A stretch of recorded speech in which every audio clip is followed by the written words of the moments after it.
Class 10th math. तो हमारा प्रश्न है, दो संपूरक कोणों में बड़ा कोण छोटे कोण से कितना है, 18 डिग्री अधिक है, उन्हें ज्ञात करना है। तो चलिए हम शुरू करते हैं फटाफट से।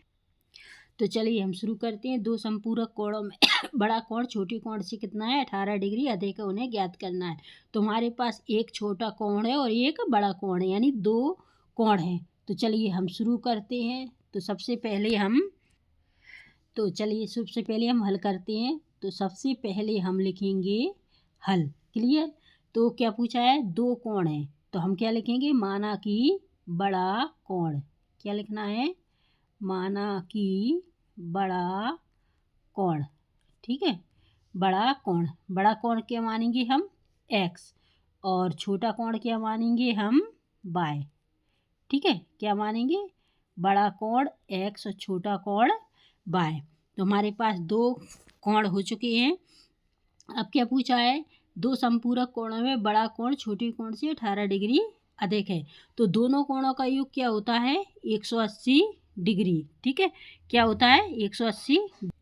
तो दोनों कोणों का योग क्या होगा, तो हम लिख सकते हैं ना कि x प्लस y बराबर कितना, 180 डिग्री। ये हमारा पहला कोण हो गया। और दूसरा कोण क्या है, दो संपूरक कोण, बड़ा कोण छोटे कोण से 18 डिग्री है।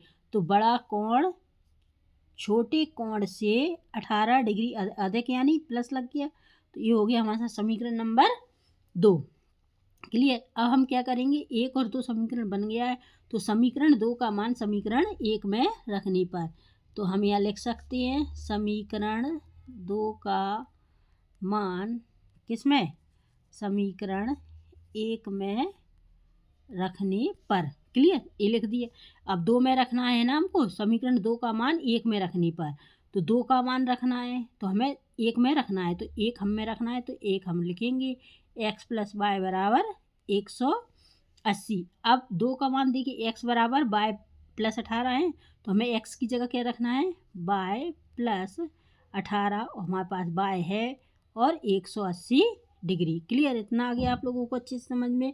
अब क्या करना है, हमें y एक साइड लेना है, तो इस y को और इस y को और इस y को हम लिख लेते हैं। तो y और y कितनी हो जाएंगी, 2y, एक y और एक y, 2y प्लस 18 बराबर 180। क्लियर, इतना आ गया आप लोगों को अच्छे से समझ। चलिए, तो ये हो गया था हमारे पास 2y प्लस 18 बराबर 180। तो हम क्या करेंगे, 2y बराबर 180, 18 पक्षांतर कर देंगे, तो 18 प्लस के थे माइनस के हो जाएंगे। ठीक है, तो 2y बराबर 180 में से 18 गए, कितने बचे, 162 बचे ना। आप क्या करेंगे, y बराबर 162/2, 2 से 162 काट दो, 2 8 16, 2 एकम 2, तो y बराबर 1। क्लियर, इतना आ गया आप लोगों को अच्छे से समझ में। तो चलिए हम यहीं पर सॉल्व करके आपको बता देते हैं।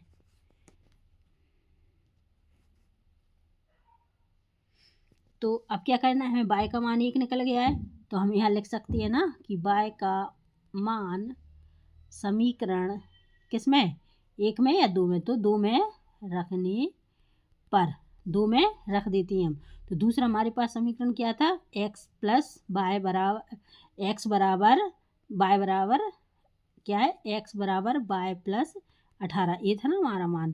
तो x बराबर y बराबर हमारा क्या निकला, 1, तो हम 1 लिख देते हैं प्लस 18। ठीक है, ये हो गया। y बराबर 81 निकला था, 81 है ना, तो y बराबर 81 हो गया। तो x बराबर 81 और 18 जोड़ेंगे तो कितने हो जाएंगे, 99, है ना। तो देखिए x बराबर 99 और y बराबर 88, x बराबर 99, y बराबर 81, तो हमारे पास क्या निकला, x बराबर 81 और y बराबर 99, x बराबर 81 और y बराबर 99। तो ये रहा आपका आंसर। आई होप यू कि आपको ये क्वेश्चन अच्छी से समझ में आ गया होगा, और अगर फिर भी कोई डाउट है तो आप हमसे कमेंट सेक्शन में पूछ सकते हैं। तो चलिए नेक्स्ट वीडियो में हम आपसे फिर मिलेंगे, तब तक के लिए नमस्कार, जय हिंद।